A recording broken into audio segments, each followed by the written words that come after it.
જય દશામાં મિત્રો, દશામાનું વ્રત અષાઢ માસની અમાસ દિવાસાના દિવસથી શરૂ થાય છે। આ વ્રત કરનારના ઘરમાં ધન ધાન્ય સુખ સમૃદ્ધિની પ્રાપ્તિ થાય છે। તેની મનોકામના મા દશામાં પૂરી કરે છે। સંતાન ન હોય તો સંતાન સુખ આપે છે। આ વ્રતમાં 10 દિવસ મા દશામાના નામના ઉપવાસ કરી અથવા એકટાણું કરી દશાફળનો દોરો લઈ મા દશામાની પૂજા અર્ચના કરી મા દશામાની 10 દિવસ કથા વાર્તા સાંભળવામાં આવે છે। જે વાર્તા સાંભળવાથી મન પવિત્ર થાય, પાપનો નાશ થાય, પુણ્યની પ્રાપ્તિ થાય તેવી ઉત્તમ મા દશામા વ્રતની સુંદર કથા સાંભળીએ। જે કથા ખૂબ જૂની છે। દાદીમા અને નાનીમાના સમયની આ વાર્તા છે, જે સાંભળવી ખૂબ ગમશે। તો વિડીયોને અંત સુધી, આ કથાને અંત સુધી સાંભળજો। બોલો મા દશામાની જય। ઘણા વર્ષો પહેલાની આ વાત છે। ઉત્તરાખંડમાં એક મોટું રાજ્ય હતું। હજારો ગામ, અનેક શહેરો, નગરો યુક્ત આ રાજ્યની રાજધાનીનું નામ અલકાપુરી, અલકનંદા નદીના કિનારે વસેલા નગરની જાહો જલાલી હજારો માઇલોના પંથકમાં વખણાતી હતી। વેપાર ધંધા અને ઉદ્યોગોથી ધમધમતા આ નગરમાં કોઈ ભિખારી ભાગ્યે જ મળે। લોકો સુખ શાંતિ અને સમૃદ્ધિયુક્ત જીવન જીવતા હતા। નગરની કાંઠે વહેતી નદી અલકનંદાથી આ નગરની શોભામાં ઓર વધારો કરતી હતી। મોટા મોટા ધનવાનોની હવેલી, મોટા મંદિરો અને પહોળા રસ્તાથી આ શહેર શોભતું હતું। આ રાજ્યનો રાજા ચતુરસિંહ ખરેખર ચતુર હતો। આ નગરની આ સમૃદ્ધિ રાજા ચતુરસિંહનું જ સર્જન હતું। નદી કિનારે ચતુરસિંહે એક સુંદર રાજમહેલ બનાવેલો, જે એ યુગને અનુકૂળ બારી બારણા, ઝરૂખો અને અનોખી શિલ્પકૃતિથી ખૂબ જ આકર્ષક દેખાતો હતો। ચતુરસિંહના નવા રાણી થોડા મહિનાથી જ આવેલા। રાણીનું નામ રાજલક્ષ્મી દેવી। તે રોજ નદી કિનારા પાસે જે ઝરૂખો આવ્યો છે ત્યાં બેસતા અને નદીના પ્રવાહ અને પશુ પક્ષી માનવોની અવર જવરનું નિરીક્ષણ કરતા। આમ રાણી ઝરૂખામાં બેઠા હતા ત્યાં તેણે એક દિવસ વહેલી સવારે અનેક સ્ત્રીઓને નદીમાં સ્નાન કરવા આવેલી જોઈ। એક પછી એક સ્નાન કરવા આવનાર અને સ્નાન કરીને પાછી જનાર સ્ત્રીઓની અવરજવર મોડે સુધી ચાલી। એથી રાજલક્ષ્મી દેવીને અત્યંત કુતૂહલ થયું કે આજે શું છે કે આટલી બધી સ્ત્રીઓ એક જ દિવસે એકી સાથે નદીમાં નહાવા આવી છે। તેણે દાસીને બોલાવી અને તેની તપાસ કરવા આજ્ઞા આપી। પણ દાસીને તો એની ખબર હતી જ। એણે કહ્યું કે રાણી સાહેબ, આજે દિવાસો છે એટલે બધી સ્ત્રીઓ સ્નાન કરવા આવે છે અને દિવાસાના બીજા દિવસથી મા દશામાનું વ્રત શરૂ થાય છે, એટલે એ બધી સ્ત્રીઓ દશામાનું વ્રત કરશે। આ સાંભળી રાણીએ કહ્યું કે દશામાનું વ્રત કેવું હોય, તે કરવાથી શું લાભ થાય? રાણી રાજલક્ષ્મી દેવીએ દાસીને પૂછ્યું અને દાસીએ વ્રતની વિગતવાર માહિતી આપી અને કહ્યું કે રાણીબા, દિવાસો અષાઢ વદ અમાસના દિવસે હોય છે। આ દિવસથી શ્રદ્ધાળુ સ્ત્રીઓ દશામાનું વ્રત કરે છે। અષાઢ સુદ દશમ સુધી 10 દિવસ આ વ્રત કરવાનું હોય છે, જેમાં સૂતરના 10 તાતણા લઈ તેને 10 ગાંઠો વાળી તેની દરેક ગાંઠ પર કંકુના ચાંદલા કરવામાં આવે છે અને 10 દિવસ ઉપવાસ કરવાનો હોય છે। છેલ્લા દિવસે માટીની સાંઠળી બનાવી તેને આ ગાંઠો વાળો દોરો પહેરાવાય છે અને તેને નદીમાં કે તળાવમાં પધરાવાય છે। ધન સંપત્તિ વધુ હોય તો તેઓ પિત્તળની કે ચાંદીની કે સોનાની સાંઠળી બનાવી સુપાત્ર બ્રાહ્મણને દાન કરે છે અને છેલ્લા દિવસે બ્રાહ્મણ કે ભૂખ્યા લોકોને જમાડે છે। ગોળ, ઘી અને લોટનું ચૂરમું બનાવી માતાજીને નૈવેદ્ય ધરવાનું હોય છે। પછી વ્રત કરનારે આરોગવું, વધારાનું કુટુંબીજનોને, સગા વહાલાઓને, આડોશી પાડોશીને પ્રસાદ તરીકે ચૂરમું આપવું। પછી 5 વર્ષે આ વ્રતનું ઉજવણું કરવું।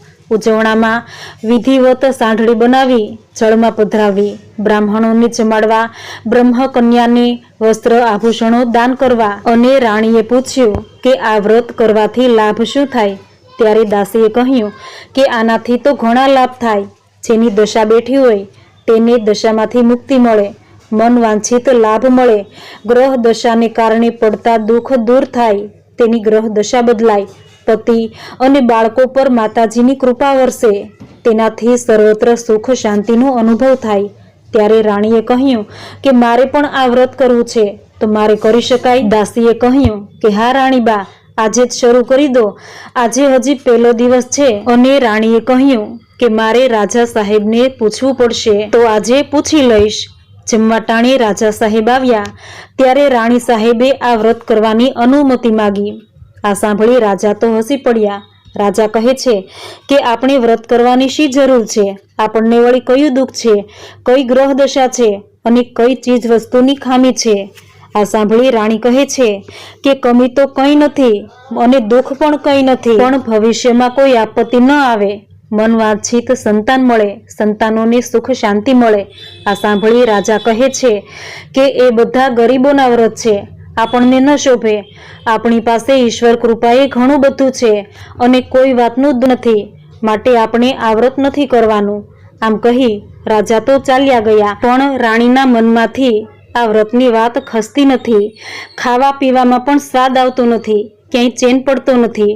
રાણીને થાય છે કે માતાજીની કૃપાથી સંતાનો થાય, સંતાનો સુખી રહે અને રાજા સાથે બીજા રાજાઓ વચ્ચે યુદ્ધ થાય તો જીવનું જોખમ થાય, રાજ્ય જાય, દુઃખો અનેક આવે, માટે આ વ્રત મારે કરવું છે. પણ રાજા સાહેબે ના પાડી છે અને વ્રત કરું તો ગુસ્સે થાય. રાણીને આ યોગ્ય ન લાગ્યું, પણ દશામાં તો અંતર્યામી છે. દુનિયામાં ક્યાં શું બને તેની રજે રજની માહિતી માતાજીને હોય છે. મા દશામાં રાજાની આ અશ્રદ્ધાની વાત જાણી ગુસ્સે થયા અને મા દશામાએ તેની સજા કરવાનો નિશ્ચય કર્યો. પડોશના રાજાને મા દશામાએ આ રાજા પર આક્રમણ કરવા પ્રેરણા આપી, એટલે તે રાજાએ મોટું લશ્કર લઈ આ રાજા સાથે યુદ્ધ જાહેર કરી દીધું. યુદ્ધમાં આ રાજાની ભયાનક હાર થઈ. લશ્કરના હારવાના સમાચાર રાજાએ જાણ્યા અને રાજા તરત જ ગુપ્ત વેશે પોતાની પત્ની અને 2 રાજકુમારોને લઈ નીકળી પડ્યા. અને રાજાની દશા બેઠી. જ્યાં જ્યાં પગ પડે ત્યાં બધે નુકસાન જ થાય છે. અથડાતા કૂટાતા આ રાજકુટુંબ એક બગીચામાં આરામ કરવા બેઠા. ત્યાં તો વનના વૃક્ષો સુકાઈ ગયા, ફૂલો ચીમળાઈ ગયા. આ જોઈ માળીને લાગ્યું કે આ કુટુંબના ખરાબ પગલાંનું જ આ પરિણામ છે, માટે ત્યાંથી રાજાને ધમકાવી કાઢી મૂક્યા. રાજા અને કુટુંબ ત્યાંથી આગળ ચાલતા ગયા. બંને રાજકુમારોને તરસ લાગી. રસ્તામાં નદી, વાવ કે ઝરણું નજરે પડતું નથી.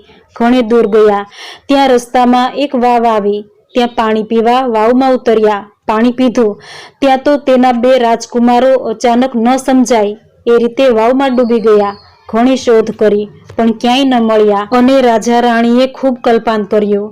ત્યાંથી આગળ ગયા તો રસ્તામાં રાણીની બહેનપણીનું ગામ આવ્યું. રાણીએ વિચાર કર્યો કે અર્ધ ભૂખ્યા દિવસો કાઢ્યા છે, અહીં આપણને આશરો મળશે અને પેટ ભરીને ખાશું અને શાંતિથી થોડા દિવસ રહી પછી આગળ જશું.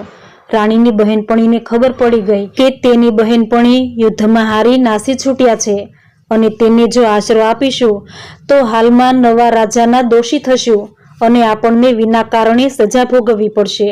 તેથી રાજા રાણીને આશ્રય આપવાની તેણે ચોખ્ખી ના પાડી દીધી. ત્યાંથી થોડે દૂર ચાલ્યા તો રાજાની બહેનનું ગામ આવ્યું. ગામના પાદરે ઉતારો કર્યો અને બહેનને ઘરે જઈ ઊભા રહ્યા. પણ રાજાની બહેનને આ ન ગમ્યું. સગો ભાઈ હતો, શું કરે? બહેનના વરે સહકાર આપવાની ચોખ્ખી ના પાડી દીધી. બહેન પણ શું કરે? તેણે ગુપ્ત રીતે એક માટીની માટલીમાં ઘણી બધી સુખડી ભરી અને મુશ્કેલીમાં કામ આવે તે માટે સોનાની સાંકળી માટલીમાં મૂકી અને ભાઈને છાનામાના આપી દીધો.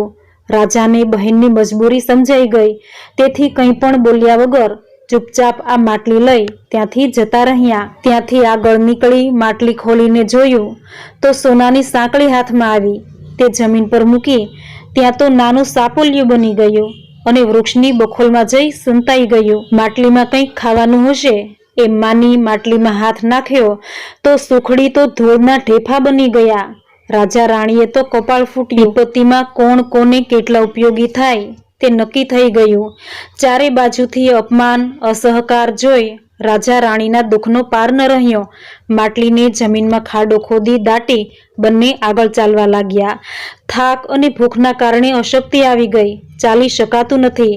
એક ખેતરના કાંઠે બંને જણા અશક્તિ અને થાકથી બેસી ગયા. એક ડગલું ચાલવાની પણ તેનામાં શક્તિ ન હતી. ખેતરમાં બંને જણાએ નજર કરી તો ખેતરના નદીના પટ ઉપર અસંખ્ય તરબૂચ ઉગેલા હતા. રાજા રાણીને થયું કે એકાદું તરબૂચ મળી જાય તો પેટમાં ટાઢક થાય અને પેટનો થોડો ખાડો પૂરાય અને ચાલવાની થોડી શક્તિ મળે. રાજાએ ખેડૂતના રખેવાળને કહ્યું કે ભાઈ, અમને એક તરબૂચ આપો, અમને ખૂબ ભૂખ લાગી છે. ખેડૂતનો રખેવાળ દયાળુ હતો. તેણે એક મોટું સુંદર તરબૂચ રાજાને આપ્યું. રાણીએ તરબૂચને સાડીના છેડે બાંધ્યું અને બંને જણા તે ખાવા માટે એક ઝાડના છાંયડે આવી બેઠા. એ દરમિયાન બાજુના ગામમાં રાજકુમારો શિકારે નીકળ્યા હશે અને અચાનક ક્યાંક જંગલમાં ખોવાઈ ગયા. તેને શોધવા માટે તેમની સાથે આવેલા ઘોડેસવારો દોડાદોડી કરી રહ્યા હતા. તેઓએ રાજા રાણીને જોયા. આવીને પૂછ્યું કે અમારા 2 રાજકુમારો ક્યાંક ખોવાઈ ગયા છે, તમે તેમને જોયા? રાજાએ કહ્યું કે ના ભાઈ, અમે તો કોઈ રાજકુમારોને જોયા નથી. અમે તો વખાના માર્યા અહીં આવ્યા છીએ. રાજાએ તરબૂચના 2 ભાગ કરી એક ભાગ ખાવા માટે રાખ્યો અને બીજો અડધો ભાગ રાણીના સાડલામાં લપેટી અને જ્યારે ભૂખ લાગે ત્યારે ખાશું એમ માની મૂકી દીધો. અને રાજાના ઘોડે સવારોની નજર તેના ઉપર પડી કે અંદર લાલ લોહીના રંગવાળું પ્રવાહી સાડલામાં દેખાતા એને થયું કે આ લોકોએ જ રાજકુમારને મારી તેનું માથું સાડલામાં છુપાવ્યું છે. ઘોડે સવારોએ રાજાને પૂછ્યું કે પેલી સાડીમાં શું છુપાવ્યું છે? અને રાજાએ કહ્યું કે ભાઈ, આ તો તરબૂચ છે. અડધું અમે ખાઈ રહ્યા છીએ, એ આપ જોઈ શકો છો, અને બાકીનું અડધું પછી ખાવા માટે બાંધી રાખ્યું છે. આ સાંભળી સૈનિકોએ કહ્યું કે બતાવો, મારે જોવું છે. રાજાએ કહ્યું કે અરે ભાઈ, આ તરબૂચ છે, તેમાં વળી શું જોવાનું હોય? રાજાને થયું કે રાણીના પહેરેલા સાડલાને સિપાઈઓ ન અડે તો સારું. આમ કહ્યું માટે ઘોડે સવારોને વધારે શંકા ગઈ. તેઓએ પરાણે ખોળો છોડાવી જોયું તો એમાં ખરેખર રાજાના કુંવરનું કપાયેલું મસ્તક નીકળી પડ્યું. આ જોઈ સિપાઈ ગુસ્સે થઈ ગયા. તમે અમારા કુંવર સાહેબની હત્યા કરી છે એમ કહી માર મારવા લાગ્યા. રાજાએ દુઃખને કારણે વિચારવાની દરકાર કર્યા વગર બંને રાજા રાણીને કારાગૃહમાં પૂરી દીધા. કારાગૃહ નદી કિનારે હતું. નદી કિનારા તરફથી એક બારીમાંથી રાણીએ અનેક સ્ત્રીઓને સ્નાન કરવા આવતી જોઈ એટલે યાદ આવ્યું કે આજે દિવાસો લાગે છે અને આજથી દશામાનું વ્રત શરૂ કરી શકાય. રાણીએ ત્યાં દરવાજા પરના ચોકીદારને કહ્યું કે ભાઈ, આજે દિવાસો છે. પહેરેદારે હા પાડી. તેની પત્ની દશામાનું વ્રતી હોય તેને આજની ખબર હતી. તેણે કહ્યું કે ભાઈ, અમે દશામાના વ્રતનો અનાદર કર્યો હતો, તેની સજા ભોગવી રહ્યા છીએ. જો તું મારા ઉપર દયા કરી દશામાનું વ્રત કરવાની સગવડ કરી આપે તો તારો ઘણો જ ઉપકાર માનીશ. ચોકીદાર દયાળુ હતો અને મા દશામાનું વ્રત તેની પત્ની કરતી હતી, જેથી દશામા ઉપર તેને અપાર શ્રદ્ધા હતી. તેણે રાણીને દશામાનું વ્રત કરવાની બધી જ સગવડ કરી આપી. રાણીએ તો જેલમાં જ સ્નાન કર્યું. દશામાનો દોરો લઈ 10 ગાંઠો વાળી કંકુના ચાંદલા કરી ચોખા છાંટ્યા અને નકોરડા ઉપવાસ કર્યા. 10 દિવસ સુધી કર્યા અને માતાજીની પોતાના બધા વાંક ગુન્હાઓની ક્ષમા માગી અને તેથી દશામાં પ્રસન્ન થયા. રાત્રે મા દશામાએ રાણીના સ્વપ્નમાં આવી કહ્યું કે તારા વ્રતથી હું પ્રસન્ન થઈ છું. તારા પતિએ મારા વ્રતનો અનાદર કર્યો હતો, તેથી મેં આ બધી સજા તમને કરી છે. હવે બધું સારું થઈ જશે. રાજાના સ્વપ્નમાં પણ મા દશામાએ આવી કહ્યું કે હે રાજા, તે તારા રાજા તરીકેના અભિમાનના કારણે તારી રાણીને મારું વ્રત કરવાની ના પાડી હતી. મારા વ્રતનો અનાદર કર્યો, તેથી મેં તમને આ સજા કરી છે. હવે તારી પત્નીએ મારું વ્રત જેલમાં રહીને પણ કર્યું છે. તેમાં તમારી સંમતિ હતી, તેથી હવે હું તમારા પર પ્રસન્ન છું અને હવે તમારા બધા દુઃખો દૂર થઈ જશે. મા દશામાએ રાત્રે નગરના રાજાના સ્વપ્નમાં આવી કહ્યું કે હે રાજન, તે 2 નિર્દોષ પતિ પત્નીને કેદમાં પૂર્યા છે. તે નિર્દોષ છે. તેણે તારા પુત્રોને મારી નાખ્યા નથી, પણ તારા બંને પુત્રો જંગલના માર્ગમાં ભૂલા પડી ગયા છે. તેઓ કાલે વહેલી સવારે પાછા આવી જશે. કેદમાં રહેલા તે બંને જણા એક રાજ્યના રાજા રાણી છે અને મારા વ્રતના અનાદરથી સજા કરી હોવાથી તેની સજા મારા કોપના કારણે ભોગવી રહ્યા છે અને તેણે જેલમાં રહીને પણ મારું વ્રત કર્યું છે, તેથી હું તેના પર પ્રસન્ન છું. હવે તે બંનેને માનભેર છોડી મૂક અને તેમને ઉત્તમ ભેટ સોગાદ આપી અને સહકારથી જે માગે તે મદદ કરજે. હે રાજા, તારી 2 કુંવરી છે, તેમ તેને પણ 2 કુંવરો છે, માટે તેની સાથે તારી કુંવરીને પરણાવજે, તે સુખી થશે, તેમને મારા આશીર્વાદ છે. અને સવારે રાજાના કુંવરો જંગલમાં ભૂલા પડ્યા હતા. તે સવારે પાછા આવ્યા. રાજાને મા દશામાના સ્વપ્નમાં પૂરો વિશ્વાસ બેઠો અને કેદમાંથી રાજા રાણીને મુક્ત કર્યા અને માનપાન આપી રાજમહેલમાં રાખ્યા અને વિદાય આપી અને તેમના રાજ્યમાં પહોંચાડવા સુંદર રથની વ્યવસ્થા કરી દીધી. અને રથમાં બેસી રાજા અને રાણી રાજલક્ષ્મી દેવી પોતાના રાજ્ય તરફ પાછા ફર્યા. રસ્તામાં બહેનનું ગામ આવ્યું. ત્યાં તેણે માટલી દાટી હતી તે ખોદી કાઢી તો તેની અંદરથી માટીના ઢેફા દેખાયા હતા. તે હવે સુખડી દેખાઈ અને સોનાની સાંકળી હતી તે ખરેખર દેખાઈ. જુઓ રાણીબા, મા દશામાએ આપણી દ્રષ્ટિને ખોટી કરી નાખી હતી. હકીકતમાં મારી બહેને પ્રેમથી મારા બનેવીથી છુપાઈ આ સુખડી અને સોનાની ચેન મોકલી હતી. બહેનની પ્રેમરૂપી પ્રસાદી રૂપ સુખડી હજી તેવીને તેવી સ્વાદિષ્ટ જ હતી. રાજા રાણીએ તે ખાધી અને રથમાં બેસી આગળ નીકળ્યા. ત્યાં તો મા દશામાં એક વૃદ્ધ સ્ત્રીના રૂપમાં 2 કુંવરોને લઈ રાજા સામે ઉપસ્થિત થયા અને કહ્યું કે હે રાજા, આ બંને કુંવરો તારા સંતાનો છે. મા દશામાની આજ્ઞાથી મેં આજ સુધી સાચવ્યા છે. મા દશામાએ મને સ્વપ્નમાં આવી આજ્ઞા કરી છે કે તારા કુંવરોને તને પાછા આપી દેવા. આ તારા કુંવરોને સાથે લઈ જા. પાણીમાં ડૂબી ગયા હતા, તેને બચાવી મેં સાચવી રાખ્યા છે. રાજા રાણીના હરખનો પાર ન રહ્યો. મા દશામાં દરેક રીતે તેમની દશા સુધારી રહ્યા હતા. રસ્તામાં રાણીની બહેનપણીનું ગામ આવ્યું. તેને પણ મા દશામાએ સ્વપ્નમાં આવી રાણીનું સ્વાગત કરી મહેમાન ગતિ કરવા સૂચના આપી. તેથી રાણીની બહેનપણી તથા તેનો પતિ બંને ગામને પાદર રાજા રાણીના રથની રાહ જોવા લાગ્યા. રથ આવતા જ તેનું સ્વાગત કરી મહેમાન ગતિ કરી અને પોતાના ઘરે લઈ ગયા અને પહેલા કરેલા અપમાનની માફી માગી. ત્યાંથી તેઓ જે બગીચા પાસે આવ્યા હતા અને બગીચાના વૃક્ષો સુકાઈ ગયા હતા, ફૂલો ચીમળાઈ ગયા હતા, તે વૃક્ષો ફરીથી લીલાછમ થઈ ગયા અને ફૂલો ખીલી ઉઠ્યા. આ જોઈ રાજા રાણીનો માળીએ આભાર માન્યો અને કહ્યું કે થોડા વખત પહેલા 2 છપ્પર પગા પતિ પત્ની આવ્યા હતા ત્યારે આ વૃક્ષો સુકાઈ ગયેલા અને ફૂલો કરમાઈ ગયા અને આપના પગલે મારો બગીચો ફરીથી લીલોછમ થઈ ગયો છે. આપના પવિત્ર પગલાં મારા બગીચામાં પડ્યા, માટે આપનો આભાર માનું છું. આ સાંભળી રાજા રાણીએ કહ્યું કે ભાઈ, અમે એ જ છીએ કે જેને કારણે તારો બગીચો સુકાઈ ગયેલો. ત્યારે મા દશામાનો શ્રાપ હતો, તેથી વૃક્ષો સુકાઈ ગયા અને આજે મા દશામાં અમારા પર પ્રસન્ન છે, તેથી અમારા પગલાં પવિત્ર અને શુકનવંતા બની ગયા છે. અને રથમાં બેસી રાજા પોતાના રાજ્યની નજીક આવી પહોંચ્યા. રથને ત્યાં થોભાવી રાજા અંદરના વાતાવરણની તપાસ કરવા નગરમાં ગયા તો ખબર પડી કે પડોશના રાજાએ આ રાજા પર હુમલો કરી રાજ્ય પચાવી પાડ્યું હતું.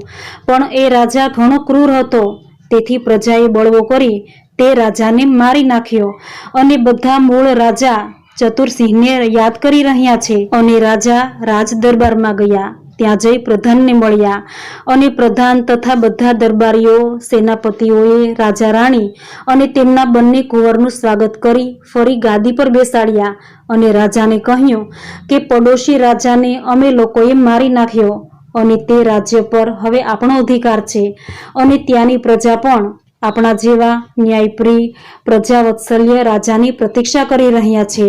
માટે એ રાજ્યને હવે આપણું જ રાજ્ય ગણી આપણા રાજ્યનો એક ભાગ ગણી સંભાળવાનું છે. આ સાંભળી રાજાને આનંદ થયો કે મા દશામાની અકૃપાથી આટલું દુઃખ ભોગવ્યું હતું અને મા દશામાએ કૃપા કરી કે આપણને બમણું રાજ્ય આપ્યું. અને પછી જે રાજાએ આ બંને રાજા રાણીને કેદ કર્યા હતા તે રાજાએ પોતાની બંને કુંવરીઓના રાજા ચતુરસેનના બંને કુંવરો સાથે લગ્ન કર્યા અને ઘરમાં સુખ શાંતિ છવાઈ ગઈ.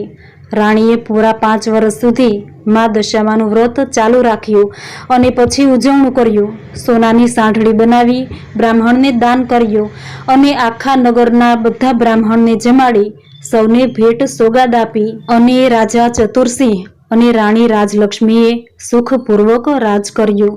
હે દશામાં, તમે જેવા રાજા ચતુરસિંહ અને રાણી રાજલક્ષ્મી દેવીને ફળ્યા તેવું તમારું વ્રત કરનાર આ કથા સાંભળનાર વાંચનાર દરેકને ફળજો.